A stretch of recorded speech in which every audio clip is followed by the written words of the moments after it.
Hey, Goliathon volunteer, this is Phil McFarland. I am at Slippery Wall Monkey 2.0 with Paul Stone. What's up, guys?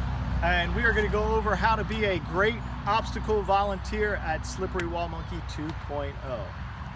Okay, so here's how it's going to work here. You're going to be here working with a crew, probably 6 to 8 people at this obstacle. One person in your group needs to be the obstacle greeter, which means you're up here at the beginning of the obstacle, you're greeting people, you're letting them know they're at Slippery Wall Monkey, and you're making sure you draw their attention to the rules of the obstacle, all right? So here are the rules. Pretty straightforward.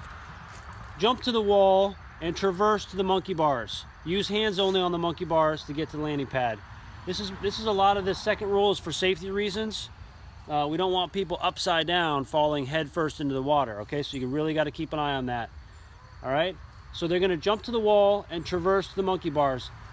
A couple things they're going to find when they get on these walls is there's yellow, all right? So as a volunteer, particularly on the G3 and some on the G2, you've really got to keep an eye on the yellow. If they touch the yellow, it can be a big advantage, and if you don't catch it, they're just going to keep going. If you do see they touch the yellow, you got to call it out. You can say, hey, you touched yellow, that's a fail, you have to jump down, all right? It's always tough to tell people to jump down because it's over water. All right, but they can just drop into the water and they'll be okay. They need to do that. They need to get off the obstacle if they fail, all right? So let's take a look at the individual tiers here, okay? So first off, we're gonna look at G1. There's 3 lanes here.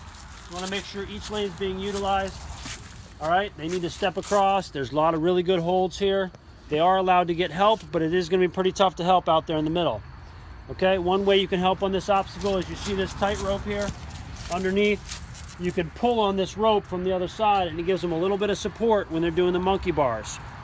Okay, so that's one way you can help them. All right, let's walk over to the G2.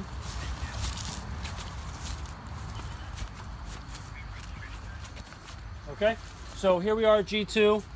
They've got 2 different lanes. They got to work their way across. There's rings in the middle, and then a transition to the last wall, and then onto the monkey bars. At any point in there, if they touch yellow, they're out.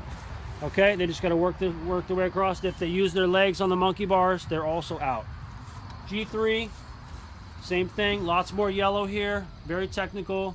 They've got to work themselves across, and when they get to the end, they need to touch the landing pad first, all right? So if they touch the ground and they touch with 1 foot on the ground and 1 foot on the landing pad, but the ground foot touched first, then they're out, okay? They made it through the whole obstacle, and it's tough when you're a volunteer to call them out. But we need you to be consistent, be kind, but firm that's out, okay? So if they argue with you, just say, look, I'm the judge and I make the final call. I'm sorry. This is how I saw it, and you're out, okay? Phil, anything I missed? Please remember that you do need to put everyone into the scoring app, even failed attempts. So successful attempts need to get into the scoring app, and failed attempts also need to get into the scoring app. Thanks for being here. We really appreciate your support, and we'll see you on the course.